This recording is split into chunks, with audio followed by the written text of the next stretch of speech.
ऐसा है क्या, क्यों, कैसे करेंगे तो उलझ जाएंगे, प्रश्नों में नहीं जाएंगे।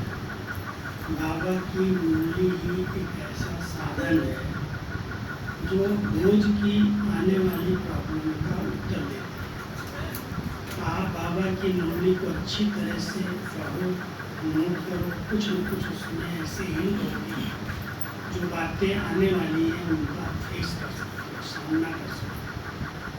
संकल्पों में बहुत दृढ़ता चाहिए, बातें किसके सामने नहीं आएंगी। ऐसा कोई है जो कहे हमारे आगे कोई नहीं आएगा?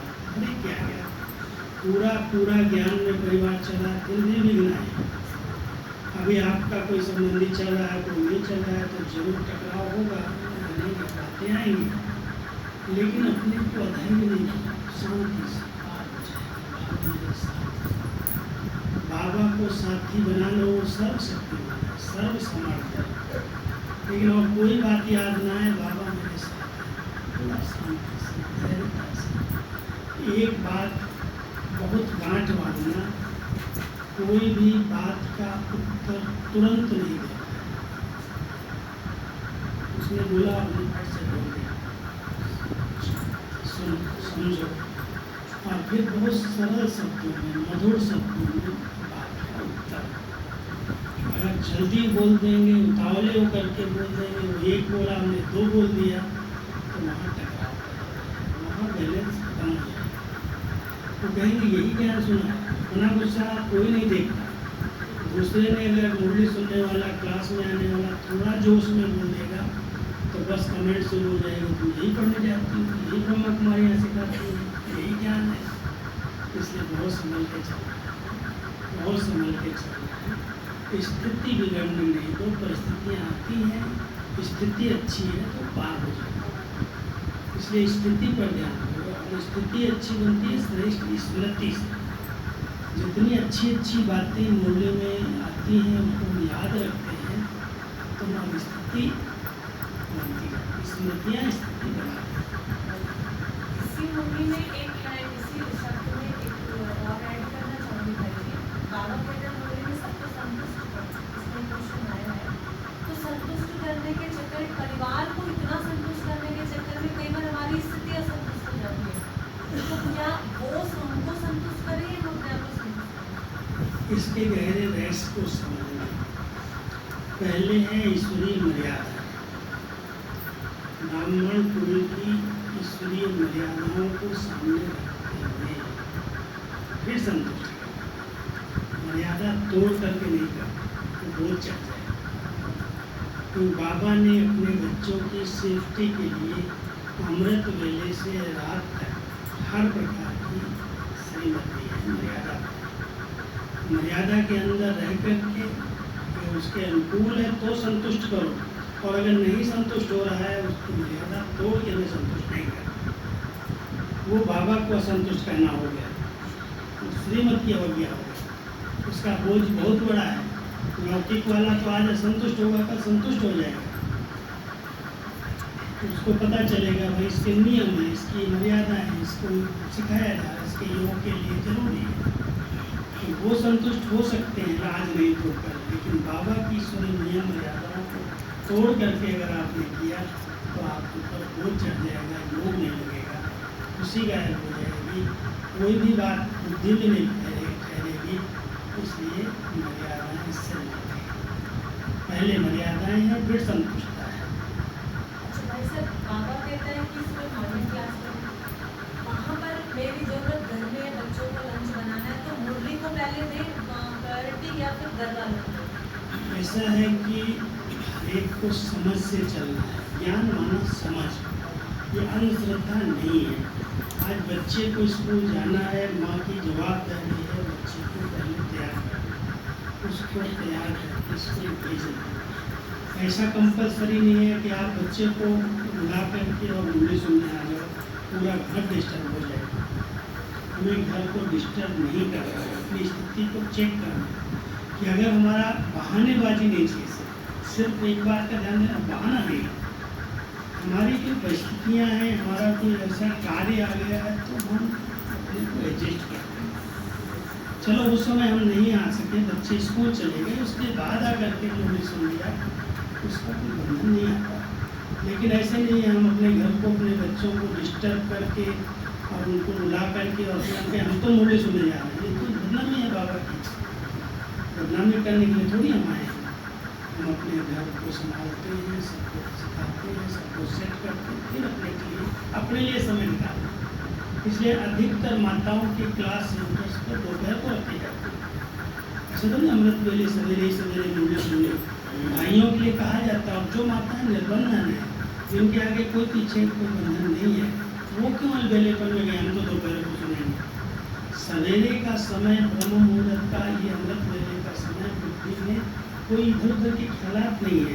इसलिए बाबा की बातों को सहज ग्रहण किया जा सकता है। इसलिए बाबा ने समय रखा तो बुद्धि सहज धारण कर सकती है। लेकिन कोई कारण से आप नहीं सवेरे आ सकते हो तो ऐसा तो नहीं हमको फिर कैसे जाना, हमारा बैलेंस टूट गया,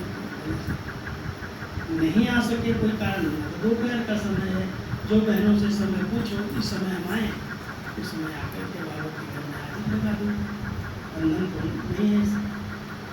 अच्छा भाई जी, एक क्वेश्चन है कि इसमें क्वेश्चन आया है कि भाई जी मुरली जादू है और मुरली में शक्ति भी है, डायरेक्ट परमात्मा के माँ बाप के, तो भगवान तो दे रहा है लेकिन बच्चे नंबर वन किस आना चाहिए? उसको धारण करने में नंबर वार हो गए। तो धारणा क्यों नहीं होती? क्योंकि परमात्मा की तो डायरेक्ट बात है। डायरेक्ट तो है लेकिन टेंशन कितना है। आप सुन रहे हो बुद्धि कहीं बाहर भटक रही तो धारण कैसे होगी। बुद्धि स्वच्छ चाहिए ना। आज अगर मान लो दूध है, शक्ति देता है ना दूध, दूध का जो पात्र है अगर वो गंदा है, वो मैला है, उसको आपने साफ नहीं रखा है और उसमें आप दूध डाल दो, क्या होगा? दूध हट जाएगा। दूध तो शक्तिशाली है, दूध तो आपके स्वास्थ्य के लिए बहुत जरूरी है, लेकिन जो पात्र है, बर्तन है, वो अगर ठीक नहीं है, वो गंदा है, तो दूध क्या करेगा? ये मुरली क्या करेगी? मुरली बाबा ने परसों ने कहा ना, मैं तो यहाँ दूध पिलाने आया हूँ, ब्रह्मा माँ इसे मैं दूध पिलाता हूँ। अब ये दूध पिलाने वाला तो पिला रहा है, लेकिन धारण करने वाले का बर्तन ही शुद्ध नहीं है, उसके मन में शुद्धि नहीं है, इधर उधर की गंदगी भरी हुई है, व्यर्थ चिंतन, पर चिंतन, ये वो देखने की आदत है। तो मैल बुद्धि में है और भगवान की मुरली सुने। इसलिए कई बार कहता है ना, शेरनी का दूध सोने के बर्तन में ठहरता, दूसरा बर्तन होगा तो ठहरेगा ही नहीं, हट जाएगा। तो ये बाबा का ज्ञान, सर्वोच्च सत्ता का ज्ञान धारण किसको होगा? इसकी बुद्धि स्वच्छ है, साफ है, शेरनी का दूध है। मुरली सुनते तो हैं, समझ में भी आता है, परिवर्तन भी करते हैं, लेकिन जब कुछ और एक्स्ट्रा परिवर्तन की बारी आती है तो हमारी दृष्टि हमेशा दूसरों की तरफ ही क्यों चली जाती है? हमें समझ में आ भी रहा है कि ये चीज़ हमारे लिए कही गई है, लेकिन हमारी दृष्टि दूसरों की तरफ जाने का कारण कुछ नहीं है, ये अपना अलबेलापन है। हम अपने लिए समझते ही नहीं है। ये बात बनाने के लिए बड़ी अच्छी है, तो इसमें कोई दोष नहीं है, लेकिन एक दोष दृष्टि हमारी बनी हुई है देखने की। हम उनको देख रहे हैं, दूसरों को देख रहे हैं। बाबा हमें बनाने आया है, हमें से तो प्रधान बनना है, हमें पावन बनना है। हर एक अगर अपने लिए लेगा तो उसको धारण कर सकेगा। अगर दूसरे पर ध्यान गया, ये नहीं करता, वो नहीं करता, तो बाबा कहता है अगर दूसरों को देखोगे तो तुम रह जाओ, वो चला जाएगा आगे। तो इसलिए कभी भी दूसरों को नहीं देखना, स्वयं पर नजर डालनी, खुद को पढ़ाना है ना। ये तो अपने को पढ़ाओ ना, तो हम दूसरों को देख रहे हैं। वो कोई बदलेगा तो हम बदलेंगे, हम बदलेंगे तो बदल जाएगा, हमको देख के वो सुधर जाएगा। इसलिए आप अपने को बदलो, दूसरा क्या कर रहा है उसको नहीं देखना, बाबा ने सिखाया नहीं। नेक्स्ट क्वेश्चन है कि मुरली सुनते हैं, मुरली अच्छी लगती है, पर योग करने के लिए कोई कह दे तो बड़ी मुसीबत आ जाती है, क्या करें? योग एक आधार है ब्राह्मण जीवन। जब तक उसका रस नहीं बैठा है तब तक योग लगेगा ही नहीं। योग लगता नहीं इसलिए रस नहीं आता। आप उसके लिए स्टेप बनाओ, स्टेप। केवल आप बिंदु होकर के नहीं बैठना है। पहले बाबा से बातें करो, अपने जीवन पर ध्यान दो। बाबा ने मुझे कैसे जीवन दी, कितना महान बनाया, कहाँ पढ़े थे, क्या खाते थे, कैसे रहते थे, कैसे बोलते थे। आज हमारे जीवन इस कलयुग के अंदर सब तनाव से, सब चिंताओं से मुक्त है। लोग आए कर रहे हैं, परेशान हो रहे हैं, कोई नेताओं को गाली दे रहा है, कोई किसी को गाली दे रहा है। हम तो बाबा के बच्चे खुशनुमा खुश मिजाज, जानते नाटक का एक दृश्य है, सीन है, कलयुग है। कोई भी अच्छे से अच्छा व्यक्ति आ जाए तो भी सुधार नहीं सकता इसको तो गिरा करके सुधारा जा सकता है, व्यक्ति थोड़ी सुधारेगा। और भगवान का कार्य है, वो करने आया है, उसको गिराएगा। दिल्ली को ऐसे तो कोई स्थान बना देगा, बन जाएगी। केजरीवाल या कोई बना देगा क्या? कोई बना सकता, कोई भी आ जाए तो उनकी बात ही कर। लेकिन हम समझते यही सब सुधर जाए, कितना चिंतन, कितना व्यर्थ बातें करते हैं एक दूसरे के बारे में। हम सबको ध्यान देना है, कलयुग है, अति है, आबादी इतनी अधिक बढ़ गई है, लोगों के स्वार्थ विकार उसके अंदर घुसेंगे। इसलिए दुनिया कलयुग की बदलने वाली इतनी जल्दी नहीं है जब तक इसको सफाई नहीं किया जाएगा। इसके लिए भगवान ने अपने सेनानियों को तैयार कर दिया है। कौन है भगवान के सेनानी? प्रकृति के 5 तत्व। आप क्या करेंगे? आप पूरी दुनिया को सफाई करेंगे या कि झाड़ू लेकर? कभी तूफान आएगा, कभी आंधी आएगी, कभी बाढ़ आ जाएगी, कभी कोई पृथ्वी हिल जाएगी, तो सब 5 तत्व बाबा के इतने सर्वेंट हैं, उनसे सफाई करेगा, तब उसके बाद स्वर्ग बनेगा। ऐसे कलयुग को नरक को स्वर्ग ऐसे नहीं बनाता। बहुत बड़े बच्चों का जवाब ये है, क्या करना पैसा कमा के विनाश होना है। 2005 साल 10 साल पूरी बचा है, हमें सब कर्म तो करना ही है। देखो ऐसा है, विनाश होना है। हम जब आए ना बचपन, जब 16 साल की उम्र थी हमारी, जब मधुबन में आए तो दादी ने कहा अरे अभी तो बहुत छोटा है, अभी पढ़ो, ये करना। और हमारे पिताजी को इतना निश्चय बात 76 में विनाश हो जाएगा, इसलिए कुछ जरूरत नहीं तुम्हारे पढ़ने का, तुम बाबा के काम में लग जाओ।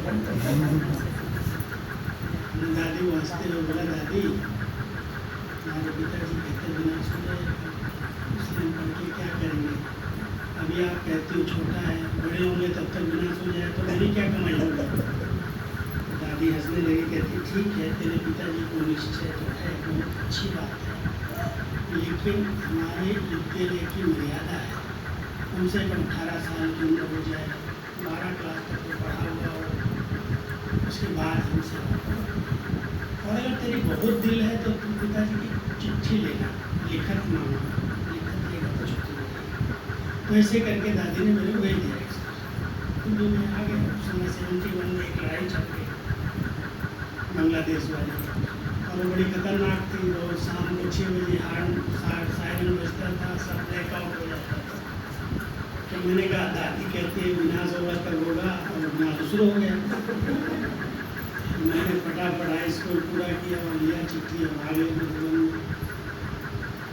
लेकिन वो एक कल्याणकारी शब्द बना, विनाश होगा, ये हमारे लिए कल्याणकारी बन गया, हमारा भला हो गया। बाबा के कार्य में इतना सहयोगी बने, इतना कार्य किया, इतना बाबा ने मेरा भाग्य बनाया। लेकिन हम कहें नहीं विनाश होगा, हमको कुछ करना ही नहीं है, हमने कमा लिया है, ठीक है जितना कमाओ, लेकिन कभी किसी के आगे हाथ न फैलाना पड़े। कभी ऐसी परिस्थितियाँ आ जाती हैं, आज कोई ऐसी बीमारी आती है, भले कितना सरकार सहयोग देना चाहे, लेकिन हमारे पास अपना कुछ जमा पूंजी होनी चाहिए। परिस्थितियाँ आएंगी तो उसमें पैसे की ज़रूरत पड़ती है, ऐसा नहीं है। हम ऐसे हाथ बांध करके बैठेंगे क्या? खाली बैठेंगे तो और खाली मन शैतान का डेरा। हाथ पैर भगवान ने दिए है, शरीर में शक्ति दी है, तो कुछ न कुछ करना चाहिए, छोड़ करके थोड़ी बैठना है। हाँ, ज़्यादा लोभ लालच, समय नहीं, सारा दिन बिजनेस, सारा दिन नौकरी, सारा दिन पैसा, उसमें ठीक तरह से परिवार चल सके, हर बात का हमारे पास कोई साधन की ऐसी कमी न रहे, कोई भी परिस्थिति है उसको हम सहज पार कर सकें, उसके लिए धन की जरूरत पड़ती है। उसके लिए कमाई करनी चाहिए, बिजी रहना चाहिए। फ्री रह करके क्या करो? कोई मेरे पास आता है तो करने आती है, बाबा कहता है नौकरी टोकरी क्या करना। एक करने आई, अभी मेरे पास ट्रेनिंग में आई थी, मैंने अचानक पूछ लिया, दिखने में छोटी लग रही थी, क्या करती हैं, वो एक बड़ी कंपनी की मैनेजर बनी और उसकी पे कम से कम 80-90 हज़ार मार्क्स और बढ़ने वाली और प्रमोशन होने वाली थी। मेरी दीदी कहती है तुम नौकरी छोड़ दो, क्या ज़रूरत है कमाने की, क्योंकि मैं सारा पैसा ही सेंटर पर लगा। तो मैंने कहा देख, पहले देखना सेंटर पर कितना बिजी लाइफ है, और सेंटर पर रहने अगर बिजी नहीं रहती है और फ्री रहेगी, 5-8 बजे जाती हो, 5 बजे घर में आ जाती हो, सेंटर पर रह रही हो, सेंटर पर इतना सहयोग मिल रहा है, कोई के पैसे की और ज़रूरत नहीं है, सारा सेंटर आपका चल रहा है, इसलिए ज़्यादा उतावले में जोश में आकर के कोई निर्णय नहीं लेना।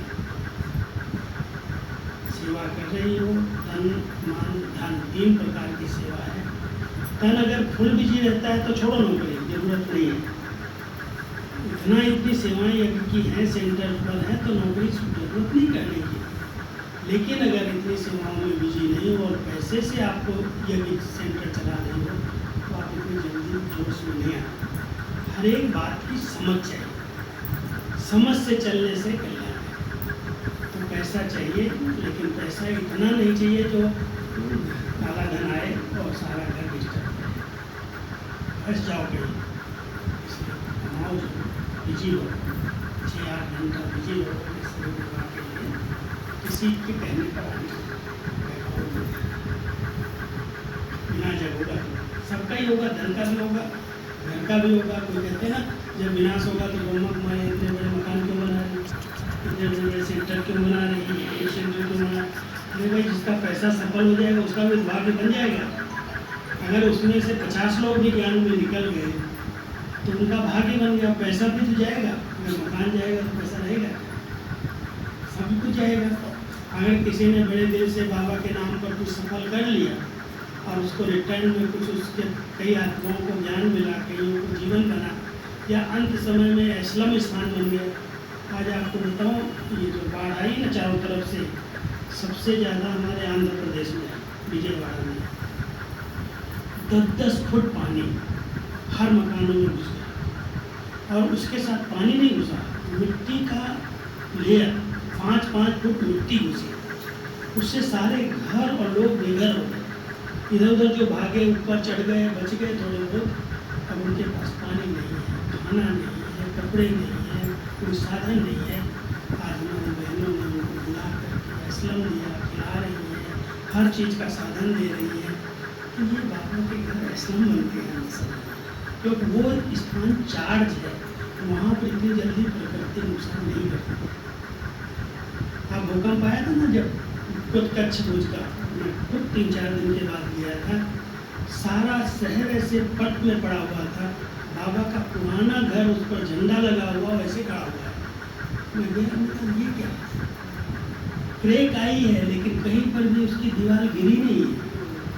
कोई बाबा नहीं इसको बचा रहा है, लेकिन वहाँ योग चलता है, प्रकृति को ऊर्जा मिलती है, शक्ति मिलती है, वो चार्ज है स्थान, इसलिए प्रकृति उसको नुकसान नहीं कर सकती। तो हम सभी ऐसा नहीं सोचें ये सब होने वाला है, ये खत्म हो जाएगा, ऐसा किस काम आएगा। ठीक है, ज़्यादा उसके पीछे नहीं जाओ, खत्म तो भी हो जाएगा, लेकिन अंत समय में जब दान करना पड़े, सहयोग देना पड़े, तो आपका पैसा भी सहयोग में लगे, पुण्य पुण्य। 4-5 क्वेश्चन को एक क्वेश्चन करती हूँ। इसमें आया क्वेश्चन कि व्यर्थ बहुत चलता है और व्यर्थ इतना है कि पिछला बाबा को बताने के बाद भी वो मन बड़ा खाता है, बता भी दिया, लिख भी दिया, लेकिन फिर भी बहुत मन खाता है। और व्यर्थ का कारण कुछ और नहीं है, छोटी छोटी बातें आत्माओं को देखना और उनकी आदतों को देख कर भी परेशान होकर इतना डिस्टर्ब हो जाती है कि नहीं रोकने में लगता है। खुद जानते ही है, पहचानते हैं कि उनको देख के मैं परेशान हो जाऊँ, तो देखने की नज़र क्यों डाल रहे हैं। देखो, आज कोई रेस का घोड़ा होता है ना, उसको अगर दौड़ाना होता है तो 2 तरफ पट्टी लगाते हैं, इधर उधर नहीं देखना। तो बाबा भी हमें कहता है, बच्चे तुम्हें साइड से नहीं देखना, कुछ भी हो रहा है होने दो, तुम्हें अपनी मंजिल को सामने रखो। मुझे बाबा फरिश्ता बनाने के लिए, मुझे देवता बनाना है, बनना है, तो जब मुझे बनना है तो मुझे रेस करनी, ये क्या कर रहा, वो क्या कर रहा, जो कर रहा करने दो, अपना लेना देना क्या है। कुछ नहीं फायदा तो होने वाला नहीं सोचने से, हमारे कहने से सुधरेगा भी नहीं। तो अपने को देखो, कहते अपनी वोट तो नशा चढ़े, दूसरा वोट के पिलाएगा तो भी नशा नहीं चढ़े। अपना चिंतन करो, अपनी मस्ती में रहो। बाबा इसमें इंग्लिश में आ रहा है बच्चे आज की दुनिया में अगर देखोगे तो परेशान देखना है, ये क्या कर रहा, वो क्या कर रहा, जिसको जो करना करने दो। बाबा को देखो, केवल बाबा कहता है सी फादर फॉलो फादर। दादियों को देखने के लिए मना कर दिया, भाइयों को भी देखने के लिए मना कर दिया। नहीं तो ज्ञानी आत्माएं भी कहीं ना कहीं कोई ना कोई हिसाब किताब है, कोई संस्कार है, उससे युद्ध कर रही हैं। अगर उनको भी देख लिया तो भी हम निराश हो जाएंगे। ये क्या ज्ञान बड़ा ऊंचा दे रहे हैं, क्लास बड़ा ऊंचा करा रहे हैं, इनकी चलन ऐसे, इनका व्यवहार ऐसा। इसलिए बाबा कहता है हर एक को साथी है, हर एक अपनी कमी कमजोरी निकालने के लिए मेहनत करता है। आप कमियां देखोगे तो आपके अंदर वो कमियों का किचड़े का ढेर लग जाएगा। किचड़े का डब्बा थोड़ी हमारी बुद्धि है, इसलिए किचड़ा इकट्ठा नहीं करो, गुणग्राही बनो, जिसकी जो विशेषता है वो ले लो, आगे बढ़ो। अच्छा भाई साहब, एक बहन कहती है ये व्यर्थ तो नहीं है, पर आप बताएं कि कभी कभी मेरे को संकल्प आता कि छत मेरे ऊपर ना गिर जाए, कभी गीजर ना फट जाए, कभी मैं स्कूटी से ना गिर जाऊँ, कभी कोई एक्सीडेंट ना हो, तो क्या ये भी व्यर्थ है क्या? ये व्यर्थ नहीं, महाव्यर्थ। इसको बाबा कहता है नेगेटिव चिंतन। किस लिए? मैं बाबा की बच्ची हूँ, बाबा मेरे साथ है, जो ड्रामा में निश्चित उसको रोकेगा, लेकिन हम अपने कमजोर संकल्प से उस सीन को क्यों आह्वान कर रहे हैं? नहीं होने वाला अभी हो जाए तो। इसलिए बाबा हमारे ऊपर छत्र छाया है, कुछ भी नहीं हो सकता है। बाबा के साथ हूँ, बाबा मेरा रक्षक है, भला है। ऐसे कमजोर नेगेटिव संकल्प मुझे नहीं करना, मेरे साथ कुछ नहीं हो सकता है। मैं तो आज मैं इतना देश विदेश में फ्लाइट में घूमता हूँ, मैं भी सोच रही हूँ ये फ्लाइट कहीं गिरने जाए, बैठूँगा फ्लाइट में, खुशी होगी। इसलिए ऐसे वो बहन कहती है मैं चाहती तो नहीं हूँ, पर अपने आप ही आ जाता है। अपने आप कहीं नहीं आता, आप उसको कंट्रोल करो, उसको वो अपने लिए अशुभ समझो। अशुभ कोई सूचना, आज कोई मंदिर मकान बनाते लिखते शुभ लाभ, जहाँ भी अशुद्धि होती है उसके लिए कितने मंत्र जाप करते हैं, कितनी मेहनत करते हैं अशुद्धि खत्म हो जाए। और अशुद्धि को हम अपने अंदर भर रहे हैं, ऐसा ना हो जाए, वैसा ना हो जाए, चाहते नहीं हो, लेकिन आप अपने चिंतन धारा को चेंज करो, कैसे भी करके चेंज करो। खुद ही चेंज करेंगे। कांटे को कांटा से निकाला जाता है, ये कांटा है दुख देने वाला, उसको अच्छे अच्छे चिंतन से चेंज करो। मैं कितनी भाग्यशाली आत्मा हूँ, भगवान मेरा साथी बना, 1000 भुजाओं वाला साथ रहता है, वो मेरे ऊपर छत्र छाया है, उसकी छतरी के नीचे मैं हूँ, मेरा कुछ प्रकृति नहीं बिगाड़ सकता, कोई कुछ नहीं कर सकता। ऐसे पॉजिटिव संकल्प से नेगेटिव को बना।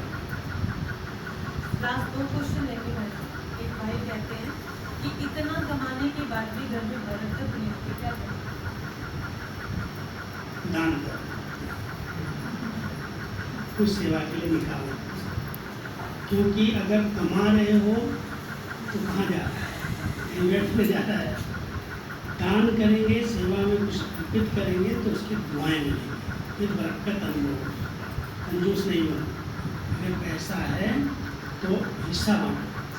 हमें इसको बाबा की सेवा में जरूर लगाना है, कहीं ना कहीं सफल करना है। उसके आधार से परमात्म दुआएं, परिवार की दुआएं मिलती रहेंगी और आपको लगेगा हमारा बहुत कुछ प्राप्त हुआ।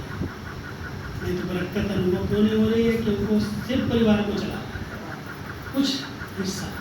आज ब्रह्मा बाबा ने इतना पहले कमाई चावल अनाज बेच करके शुरू किया। उस समय भी बाबा को था कि मुझे 1 रुपये का 1 आना, 16 आने का रुपया होता था, 1 आना मुझे दान पुण्य के लिए निकालना। बाबा बहुत ज्वेलर बन गया, बड़ा धनी बना, पैसे वाला बना।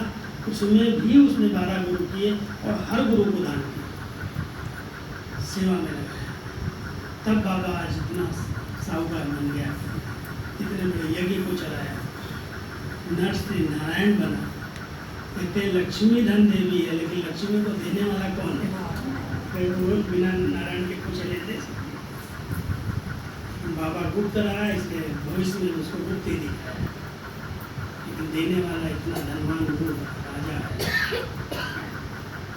लास्ट क्वेश्चन है जी। मैम कहते हैं कि यूट्यूब क्लास से बनी हुई है, सचिन भाई की क्लास सुनते हैं तो उनका सच लगता है, दादियों की सुनते हैं उनका सच लगता है। अब दादियों की सुने, भाइयों की सुने, मुरली सुने, क्या सुने, बड़ी दुविधा होती है। कई बार तो इसी में ही मन उलझ जाता है। क्यों सुनते हो? इसके लिए सुनते हो। बाबा इतना सुना रहा है, बाबा की मुरली इतनी अच्छी चलती है। बाबा की मुरली अगर आपको पूरी 69 से 2017 तक की अव्यक्त मुरलियाँ यूट्यूब से ही सुननी है तो आप अमूल्य कीर्तन बाबा का एपिसोड पूरे प्रश्नोत्तर के रूप में मेरे साथ से एक बहन है अदिति, तो मेरे से क्वेश्चन करती है, उसका उत्तर देता हूँ मैं। पूरी मुरलियाँ हैं, उसके अंदर कोई बाहर का ज्ञान नहीं। बाहर का ज्ञान अपना अपना चिंतन सुनोगे तो हमारे भाई लोग अपना अपना चिंतन सुनाते हैं। कई माताएं भाई उसको मिल जाते हैं, ये होगा वैसा होगा, ये नहीं खाना वो नहीं खाना, ऐसा करना। अरे भाई बाबा ने जो किया वो करो। बाबा ने कभी उपवास किया क्या? बाबा ने कभी जल पर रहे, बाबा कभी सूप पर रहे, कभी जूस पर रहे। तो बाबा ने हमारे नहीं किया तो हमको क्यों इन लोगों की बातों को सुन करके अपनी स्थिति खराब करनी? कई लोग भटका देंगे आपको, इसलिए ज़्यादा यूट्यूब के चक्कर में जाओ, बहुत माया है। अगर सुनना ही है तो बाबा की बातें सुनो, मुरली सुनो, क्लासेस सुनो, और जो दादियों ने सुनाया वो रियल बाबा की ही माँ बातें सुनाए, उसमें कहीं एडिशन नहीं है। और अगर हमारी क्लासेज आप सुनोगे तो मुझे दुनिया का कुछ पता ही नहीं है। सारी बाबा की मुरलियों पर मेरी क्लासेज सुन लो, आपको कोई भी मुझे मुझने वाली बात नहीं मिलेगी। एक माता आई मेरे पास, कहती भाई जी मैंने आपके 70 क्लास अपने पास रखे हैं। ये 70 क्लास कहाँ से रखे? जब यूपीए जब कोविड चला था ना तो मेरे रोज़ 4-5 क्लास होते थे, सुबह से शाम तक। कैसे कोविड पूरा हुआ 2 साल में मुझे पता नहीं। उन्हें पूरे विश्व में क्लास एक जगह बैठ गए, और उसका इतना अच्छा रिकॉर्ड है, केवल आप राजू भाई क्लासेज बोल दो आपके आगे लिस्ट आ जाएगी। सुनते रहो, सब मुरली के ऊपर है।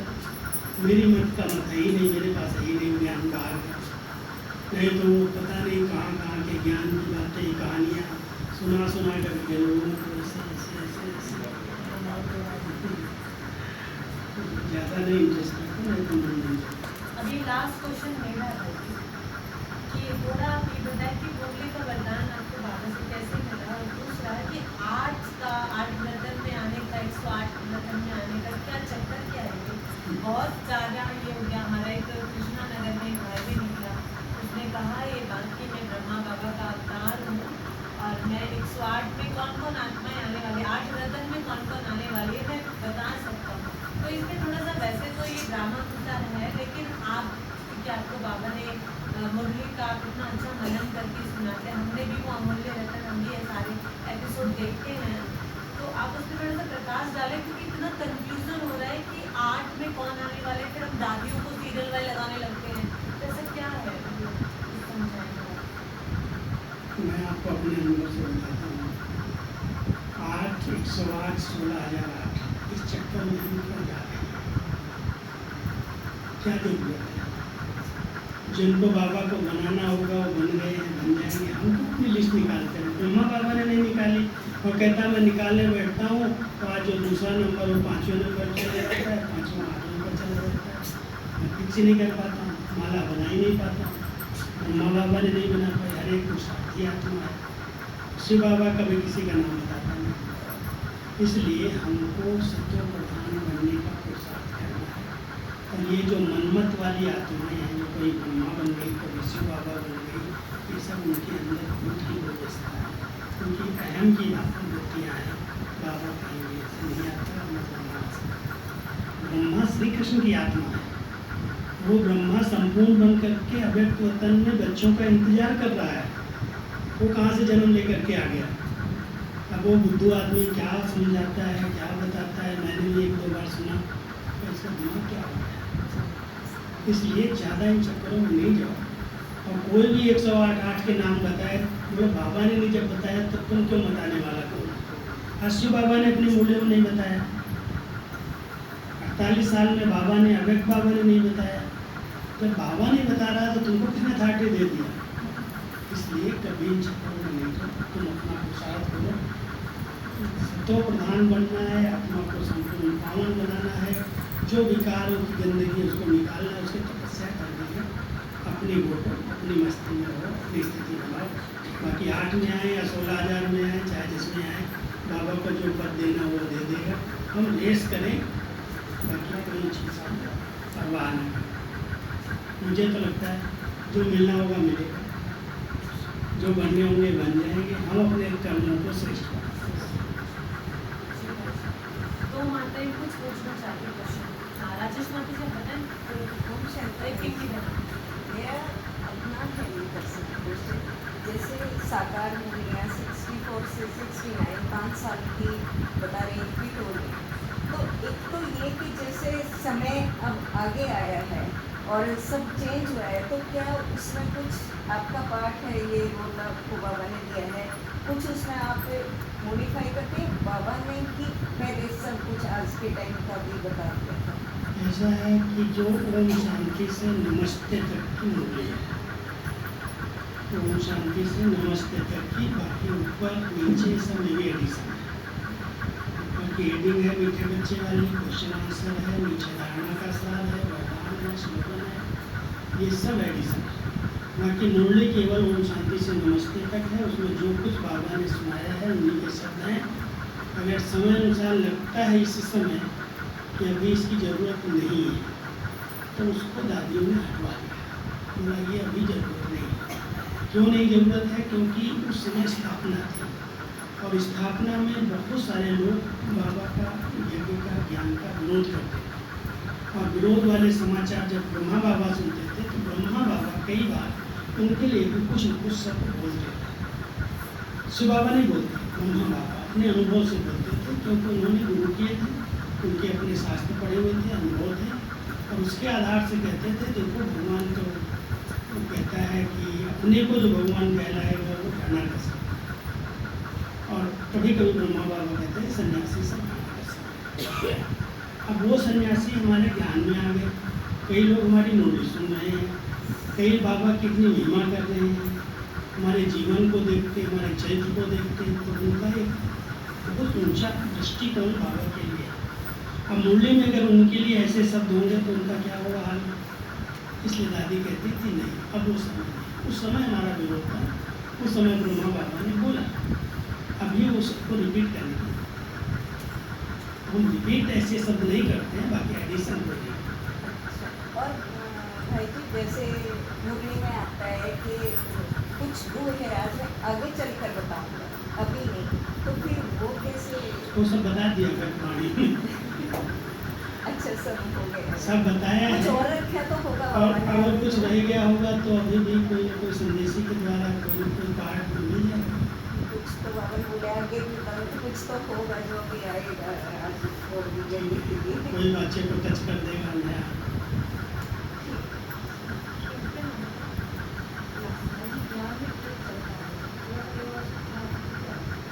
योग करो, भोजन अच्छा अच्छा बना के खाओ। अपने जीवन से ही उनको बदला जा सकता है, ज्ञान से बदल नहीं सकते। आप अपनी तरफ से अच्छी तरह से अपनी अच्छी स्थिति रखो, अच्छा बाबा की याद का भोजन बनाओ, अच्छा खिलाओ, उनसे अच्छा व्यवहार रखो। उनको लगे कल इसकी इतनी चाहना है, इतनी डिमांड थी, आज ये कुछ भी नहीं मांगती, आज इसका जीवन ही अलग अलग दिखाई देता है। जीवन देख करके आपके पीछे आज नहीं तो कल वो झुकेंगे, ज्ञान से नहीं झुकेंगे।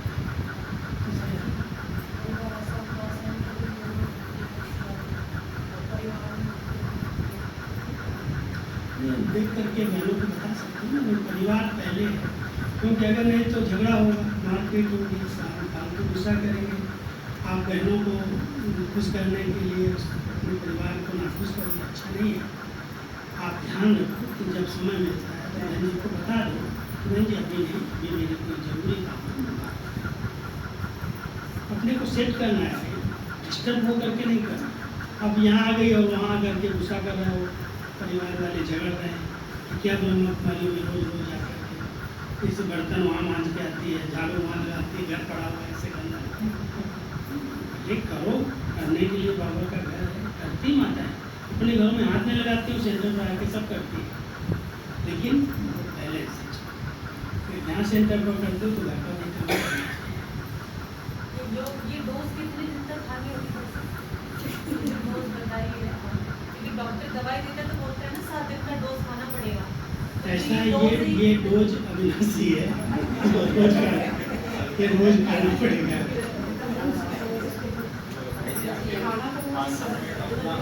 कई बार मेडिसिन का खराब हो जाते हैं, जी कई बार हमारे इतना खराब हो जाते हैं कि तो रोज के लिए कहते हैं तुम जाओ ही मत, घर का काम करो। इसमें तो आपको सामना करना बोलो, हमारे जीवन जहाँ से बने मैं क्यों नहीं जाऊँ, मैं कोई उनके पास वो सीख भूल जाए आपकी ऐसा जीवन नहीं है कि बस घर का काम हो गया, अपना टाइम है, अरे सब युक्तियाँ माताओं को आती है, तो युक्ति से निकल फिर भी वो करने को ऑब्जेक्शन डोज बढ़ा दो। ऑब्जेक्शन करने को, उससे डरना नहीं है, आपको सहनी बन जाए। बाबा कई बार कहता है ना, बकरी थोड़ी सामना सहनी बना, सहनी बना। कई बार परिवार की सिचुएशन भी बड़ी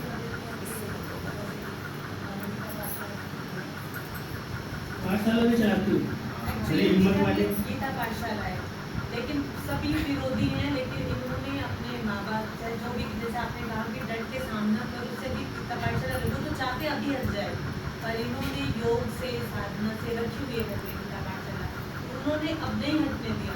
तो यही सोच रहे हैं कि इतना विरोध होने के बाद भी, जबकि मैं सारी जिम्मेवारी पूरी कर रही हूँ, इनकी बहू खाना नहीं बनाती, हम सीधा बात करते परिवार में, ये खाना भी बनाते हैं, घर का सारा काम भी करते हैं, फिर भी जब टाइम निकाल कर रेस्ट का टाइम सेवा में देते हैं तो इनकी फैमिली बोलते हैं तुम दोपहर को वहाँ क्यों जाते हो, मतलब पूरे बच्चे भी मिल जाते हैं, फिर भाई साहब भी मिल जाते हैं, उनकी देवरानी जेठानियाँ सब मिल जाते हैं।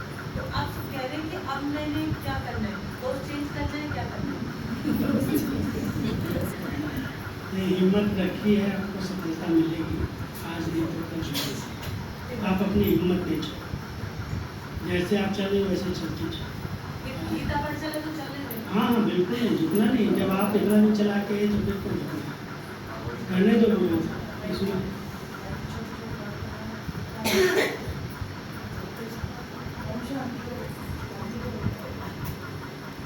क्या?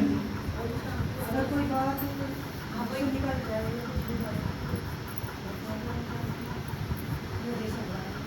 बोलने तो फिर अभी क्या है, उनको ध्यान नहीं है, समझ नहीं, बोलने दो बस, आप उसके पीछे नहीं जाओ। बहुत सारी गालियाँ खाइए, गुनाहों को नहीं, कोई कम तो कोई कुछ। इसलिए आज नहीं तो कल सुधरेंगे, आप अपनी स्थिति बना के रहो। हमारी माताओं की कहानियाँ बड़ी विचित्र हैं। एक माता पवित्रता के कारण रोज पति उसको चढ़ा, उसे समझाया, बहुत समझाया, बाबा ने कहा अच्छा ऐसा है, बाबा की नोटिस की सुना होगा उसने, तुम दूसरी शादी कर रहे हो, मैं तेरे छुट्टी देती हूँ, मैं घर का काम करूँगी, लेकिन मैं पवित्रता के व्रत को नहीं तोड़ सकती। अब की थी वो अपने पति को मत में लेकर मेरे सामने बिठा दिया, इसको बोलो कि मैं घर का काम करूँगी लेकिन विकारों का काम नहीं करूँगी, मैंने छोड़ा तो छोड़ा, कुछ भी हो जाए भले दूसरी शादी करें। बहुत समझाया, बहुत समझाया, तो जब भूख चढ़ता है ना, बच्चे भी हैं 2-3, नहीं मैं तो नहीं रह सकता, मैं नहीं रह सकता, तो जा शादी कर ले जा, कह रही है ना, सामने से छुट्टी दे रही है, लेकिन तुमको इसका पूरा जवाबदारी, इसका खर्चा उठाना पड़ेगा, कि कहाँ जाएगा। उसको घर बना के दिया, उसको अलग से पैसा देता है, वो अलग रह करके मस्त रहती है, बाबा को याद करती है, हिम्मत की बलिहारी है उसकी। रोटी माना भगवान के नाम पर मैं पवित्र रह रही हूँ, तो ऐसे ऐसे सामना करती है माता, ऐसा नहीं करती है, सामना तो किया है, कुछ सामना करो, सहनी बन के रहो, बाबा आपके साथ है। आज नहीं तो कल विजय होनी है। प्रतिष्ठा जब होती है ना, जब बाबा का नाम जब रोशन होता है, आज हमारे प्रेसिडेंट कितनी सेवा करते, बैठी सीट पर, लोगों सबको बताया ब्रह्मा कुमारी है, कहती भी अमृत मेले में एक दिन मिस नहीं करो, एक दिन भी अमृत वेले में नहीं करता। और अपने पास कोई भी आ जाए, लहसुन प्याज कुछ नहीं बनने। इतनी बड़ी हिम्मत, इतनी बड़ी सीट पर रह करके, और बहनें ऐसे जाती हैं। परसों नरसों 120 बहनें पहुँच गई मिलने के लिए। सिक्योरिटी पहले पूछे नहीं, बाद में बोला, प्रेसिडेंट सामने बोल करके बात करके फ़ोन पर पहुँच गई है उसकी भाभी से बात करके। भाभी पक्की ज्ञान, तो सिक्योरिटी कहती भाई लिखा तुम तो दे दो कौन कौन आए हो। तो इतने बड़े प्रेसिडेंट हाउस में जा रहे हो, तो 120 बहनों का नाम लिख के दिया। फिर अपने आप बातें की, खाया पिया, साथ में राष्ट्रपति बन जैसे घूम रहे हैं। तो देखो कितनी हिम्मत है उस आत्मा की, हिम्मत तो है ना। नहीं तो उनके रूल्स बड़े होते हैं, बड़े कायदे होते हैं। कितना देर मिलना है, कितनी देर बैठना है, कहाँ बैठना है, ऐसे बैठना, ऐसे बैठना, ऐसे खड़े होकर फोटो ले, बड़े सारे कायदे हैं। लेकिन उसने सब कायदे समझते हुए भी बाबा को आगे रखा है। हिम्मत करो, समाधान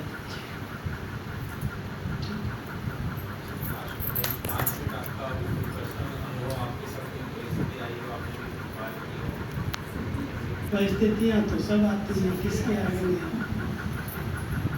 छोटी सी बात बता के पूरा करूँगा। मैं अपने परिवार में इकलौता था। हमारे पिताजी 3 भाई, उन्होंने 2 ने शादी नहीं की। एक पहले संन्यास ले लिया, मंदिर बनाया, पूजा पाठ शुरू किया, तंत्र मंत्र सीखा, झाड़ फूक किया। शुरू से ही गोकरण नाथ ऐसे से। छोटे चाचा जी जो थे उनको ज्ञान मिल गया, उन्होंने भी शादी नहीं की। पिताजी के 2 बच्चे, एक बेटी एक बेटा। वहाँ जहाँ हमारा गांव था, गांव में नहर कैनाल चलती थी, उसको उड़सीर साहब आए, ज्ञान दिया।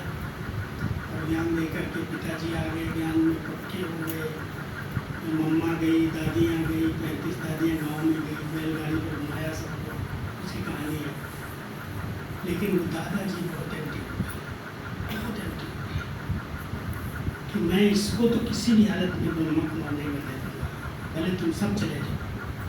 और मुझे अपने पास रखने लगे, अलग कर लिया, पिताजी से ले लिया दान, मुझे दे दो, तो मैं इसको ब्रह्मा कुमार नहीं बनूँगा। नहीं तो कुलदीपक को अपने लिए चिंता नहीं की कि मैं शादी नहीं किया तो कुलदीपक को। एक ही बेटा है, तीनों का अधिकार है, दुकान है, खेती है, सब पूरी प्रॉपर्टी 3 की है, उसका मालिक है। ये ब्रह्मा कुमार कैसे बनेगा? मम्मा आई, बाबा आए, कानपुर में सब हुआ, मुझे लेट ले दिया। और जब मैं मधुबन में एक से देखने के लिए, दीदी हमारी बड़ी बहन को बुलाया कि आओ देख के तो जाओ स्कूल की छुट्टी। तो मैं 15 साल का था, देखने के लिए गया, देखा, मुझे अपनापन लगा, अपने परिवार की तरह पालना मिली, इनको एक मेरा रहा। मैं कहा मुझे तो ये रहता है। दादी ने वही बताया ना कि कहा नहीं अभी छोटा है, ये है, जाओ जाओ। तो मैं गया तो 71 वाली वो लड़ाई वाली हो गई, फिर मैं चिट्ठी लिया और आ गया 72 में। अब वो दादाजी नहीं चल गए, आगे अंदर से कैसे चला गया, अभी मैं देखूँगा। तो उन्होंने खूब प्रयोग करना शुरू किया, तंत्र मंत्र जो करते हैं ना आजकल, मुझे बातें आती है। फिर मेरा कुछ भी बिगाड़ नहीं सकते, तो मैं बाबा के साथ। उन्होंने क्या किया, मेरी मम्मी को कुछ खिला दिया, खाने में ऐसा कुछ दे दिया। और वो बस राजू और कुछ नहीं। उस समय साधन तो थे, 76-77 की बात, साधन तो थे। और मैं 5-6 साल में सब जवाबदारी ले लिया था, मोटे टाइप करने लगा था, दादियों का राइट हैंड बन गया था। दादी ने कहा तेरे को बड़ा, क्योंकि माता जी वो बात करते करते बोलते बोलते 5-7 दिन में शरीर छूट गया। अब शरीर छूट दिया, माता ही सब संभालने वाली, घर संभालने वाली, गाय बैल भैंस सब पूरा घर, और वही सबको चारा देना, घर सफाई करना, सारा रोटी बना के खिलाना, ये बातें करते करते काम एक ही थी। तो पूरी हलचल हो गई, ऐसा कैसे एक बेटा है उसको कैसे भेज दिया। पिताजी के ऊपर दबाव डालने लगे, कैसे बुलाओ उसकी, कैसे शादी करो, भले कुछ नहीं करे, भले जाए वहाँ यहाँ छोड़ के जाए किसी माता को बहन को। दादी ने मुझे भेज तो दिया, लेकिन पता था इसके प्रति कैसे क्रॉस करेगा। तो दादी ने कहा भाई देख, हिम्मत तुम्हारी मदद वाली, तुम जाओ पार करके आओ। कैसे पार करोगे बाबा से पूछो। तो मैं गया तो वही घर का माहौल बहुत खराब, क्योंकि उन्होंने उस माता जी को भी मरने के बाद भी अपने बंधन में रखा, वरना वो भी उसी में छाया में थी। और घर में तो ऐसा जैसे भाँ भाँ करता भयंकर हो गया, बहुत बड़ा घर है। गया और जाने के साथ साथ मैंने सोचा 13-14 दिन करके भोग लगा करके सबको खिला पिला देंगे। माता तो गई, सब करेंगे जो गाँव में करते हैं, जो रस्म रिवाज होती है। तो पहले दिन गुरुवार आया तो गुरुवार को मैंने एक संदेशी को कहा तुम बाबा के पास जाओ, भोग लगा। तो बाबा को भोग लगा करके ऊपर से आई और उसने तो बताया कि तुमको बांधने की बहुत तैयारी है। मोटे मोटे रस्सों में दिखाया बाबा ने इसको बांधा जा रहा है और छूटना बड़ा मुश्किल है। लेकिन बाबा ने कहा 3 दिन बाबा इस बच्चे की रक्षा करेंगे। 3 दिन के अंदर जो कुछ करना है करे, और चौथे दिन में इसको यहाँ से निकल जाना है। और जहाँ पर माता का संस्कार इधर हुआ है उधर कुछ जाने की जरूरत नहीं, कहीं भी नहीं जाना है। घर में रहे, बाबा रक्षा करेगा और जो करना है 3 दिन के अंदर कर लेगा। अब एक माता कन्या घर में की शादी कर संबंध की थी, वो भी बैठी है, वही खाना बना रही, वही सब कुछ कर रही घर में। मैं तो अपनी बहन जी को ले गया था, मेरी बहन तो सबको बुला लिया। दूसरे दिन हमने कहा आज जमा हो जमा, मेरे टेलीग्राम आई, मिल जाना है। कहाँ से टेलीग्राम आई? ऊपर से आ गई। 3 दिन में मैंने सब कुछ किया और सीधा ही वापस लौट गया। उस बेटी को जो बहन रही थी उसको बोला तो सेंटर पर चले जाओ, अगर तेरे को रहना तो मारी करो। और पिताजी चाचा जी को बोला कि देखो ये भाग भी है आपका, जो आप हमारे जैसे मार रहे हैं। निबंधन हो गया, माता का भी बंधन नहीं रहा। अभी तुम जो भी माता जी ने संभाल के रखा ना, वो सब कुछ निकाल गया। वो जेवर थे, बर्तन थे, कपड़े थे, बहुत कुछ माता इकट्ठा करके करो। हमने कहा ये सब जाल है, इसके अंदर वो आत्मा घूमेगी, छूटेगी नहीं। इसलिए सबसे पहले इस सेंटर को दे दो या बेच दो। और जिस दिन तुम बिल्कुल हल्के हो जाओ, लगे कि मैं बिल्कुल फ्री हो गया, गाय निकालो, बैल निकालो, बेचो सब, घर रखो और खेती रखो, उसको बेचेंगे। घर में पाठशाला चलेगी बाबा की, और खेती गांव वाले संभालेंगे, जो देंगे खेती का वो बाबा के घर में। ज्ञान में तो बहुत गाँव वाले हैं, काम दस्ते नहीं कर रहे, तो उनके ऊपर खेती छोड़ी, घर छोड़ा। पिताजी चाचा जी दोनों को मधुबन में समर्पित किया। 1-1.5 साल लगा, वो भी समर्पित हो गए मधुबन में। और कुल दीपक बाबा बन गया। कुल दीपक जी रोज भोग लगता है, रोज मंदिर चलती है, रोज भोग पास होता है। घर में कुल दीपक बैठा है, घर अच्छा बन गया है। कोई भी 20-25 भी जाए तो आराम से रहते हैं, बढ़िया साधन है। लेकिन निश्चय की नीचे है, हिम्मत में मदद है, दृढ़ता में सफलता है। और जहाँ लगन है वहाँ विघ्न रहते नहीं है। अगर लगन अच्छी है तो कोई विघ्न ठहरते नहीं भाग में। इस आधार से ये पकड़ो।